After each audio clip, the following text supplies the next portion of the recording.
Daataan bilbila keessan irratti fayyadamaa jirtan laaffatee dadhabaa ta'ee viidiyoo adda addaa isiniif banuu dida yuutuuba fa'a isin seensisuu dida kanaaf furmaata ta'ee kan yaade aappii ajaa'ibaatiin isiniif qabadhee dhufee jira. Daatuma bilbila irratti fayyadamta sakandii muraasa keessatti jechuudha isteeppii itti aanu kana duwwaa hordoftanii karaa salphaa ta'een akka saarokatti akka inni isiniif dalagu godhachuu ni dandeessu. Daataa fayyadamaa jirtan akka saarokatti akka isiniif dalagu godhachuu ni barbaaddu yoo barbaaddan ta'e isteeppii itti aanu hordofaa isteeppii xiqqoodhaan karaa salphaa ta'een daataan keessan dadhabaa yoo ta'e deebistanii daataa keessan jabeessuu ni dandeessu. Kana gochuuf aappii tokko isin barbaachisa. Aappii kana eessaa akka argattan karaa booda irratti isinitti hima. Aappiin kun akkuma iskiriin irratti argitan kana aappii ajaa'ibaa akka ajaa'ibatti daataa keessan isiniif jabeessa jechuudha. Akkamitti akka itti dalasiifattan isteeppii isaa takka takkaaniin daqiiqaa muraasa keessatti isin argisiisa. Eegaa osoo karaa sanitti hin darbin duratti warreen chaanaala Oromoon faaraa taatan hundi keessan subscribe godhaatii mallattoo notification irra kaa'uu hin dagatinaa. Viidiyoo kanallee please like godhaa. Waan irraa isiniif hin galin commentii jalatti nuuf barreessaa yaada keessan isiniin jedha. Waan gadi buufadhee waan qabuuf keessa seena. Sana booda hordoftoota kiyya akkanatti akkuma argitan kunoo loadingii ta'utti jira jechuudha.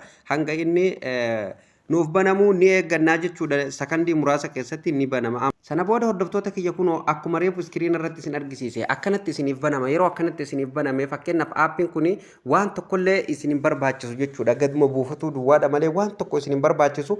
Akkaawuntii banii kana maal kana isin hin barbaachisu. Iimeela kana isin hin barbaachisu jechuudha. Okay? Kanaafuu maaltu isinirraa eegama fakkeenyaaf asirratti alaabaa isin irratti kaayyatan sirriitti kan isiniif dalagu United States irratti sirriitti dalagaa. Akkasumas United Kingdom irratti illee sirriitti dalagaa jechuudha. Austraaliyaa irratti illee sirriitti dalagaa. Isaan sadeen kana irratti keessaa isintu barbaadata jechuudha. Garuu akka ajaa'ibatti akka saarokatti kan isiniif dalagu United States irra yoo kaayyatan baay'ee takka gaariidha. Anammaaf United States kanarra kaayyadhee haadii suyyi irra kaadheetiin jira. Sana booda akkanatti yeroo kana beeksisa kana maal gootu X kana gootaniiti irraa ooftu jechuudha. Irra dabarsitan kun beeksisa aappiiti jechuudha. Okay? Isiniif gala jedhee yaada. Sana booda yeroo akkanatti isiniif fide amma asirratti sirriitti na hordofaan isiniin jedhan no connect naan jedhee jira. Walirratti hin banne ammaan tana isiniif galaa miti. Sana booda maaltu isinirraa eegama? Gadii kanatti gadi buutan amma hin lakkoonne zeeroo irra jira kun akkuma argitan jechuudha. Yoo asiin deemtan bakka tuqaa sadeen kanarrallee yoo dhuftan jechuudha sitingiin isaa asii jechuudha. Isiniif galaa miti. Sana kun keessa waan barbaadan asii wanti sirreeffatan tokkolleen hin jiru sitingiin isaa asuma isiniin jechuu barbaadeeti jechuudha. Okay? Sana booda irrumaa deebitan rakkoo hin qabu. Sana booda maal gootu gadi buutanii bakka kanarratti kilik gootu yeroo tokkoo fi egaa asirratti buutan ammallee maal gootu bakka jedhu kanarratti yeroo tokko kilik gootu jechuudha. Sana booda ni barbaada kun akkuma argitan barbaadaa jira jechuudha. Waaw akka ajaa'iba dalaga kun amma akkuma argitan gubbaa kanarratti mallattoon aappii sanillee nuuf ol bahee jira jechuudha. Bakka wanni isinirraa eegamu akkanuma godhatu amma kun asitti lakkaayaa jira jechuudha.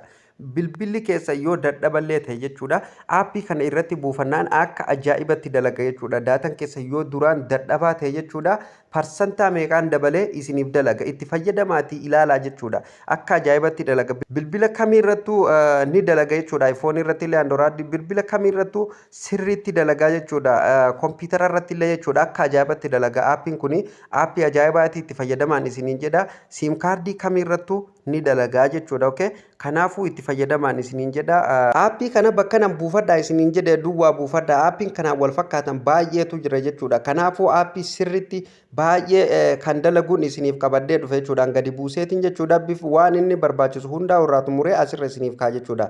Bakki isin argattan kunoo telegiraamni kiyya otoo viidiyoo kana ilaalaa jirtanuu fakkeenyaaf chaanaala kiyya jala jechuudha ni dhuftu jechuudha. Chaanaala kiyya hoomiin chaanaala kiyya akkuma reefu isin argisiise isa kana jechuudha. Kanaafuu maal gootu isin gamana as harkistu jechuudha. Gamana karaa harka bitaa as harkistanii jechuudha. Asuma ooftu dhuma isaarratti abaa'ot tan jettu argattu jechuudha. Isa kanarra yeroo tokko yeroo isin cuqaastan akkanatti isiniif fida. Sana booda kunoo telegiraamni kiyyas jira, yuutuubni kiyyalleen, feesbuukni kiyyalleen as jira jechuudha. Okay? Kanaafuu telegiraama kanarra yeroo takka yeroo isin cuqaastan kallattimaan karaa telegiraama kiyyaa isin fudhata jechuudha.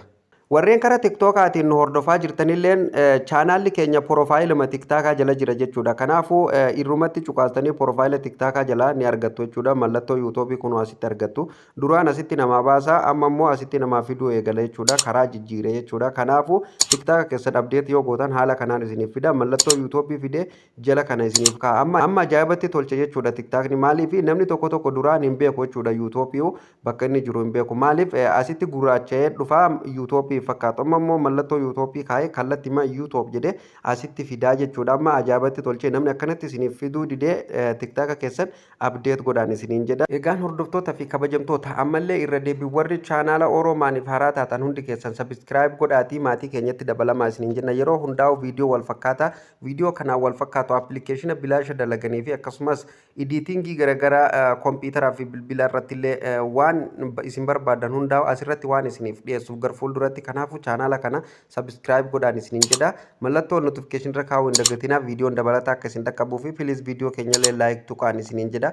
Warri carraan sheerii dhaqqaballee sheer godhaa yaada keessan waan viidiyoo kiyyarraa isiniif hin galin hundumaa waan rakkattanillee komantii jalatti naaf kaayaa ani kallattiin isiniif deebisa jechuudha. Okay? Kanaaf kanarraaf qopheeffadhalleen asumarratti kan raawwatu tahaa viidiyoo yeroo itti aanutiin hanga walitti deebinutti turtii gaariin isiniin jedha.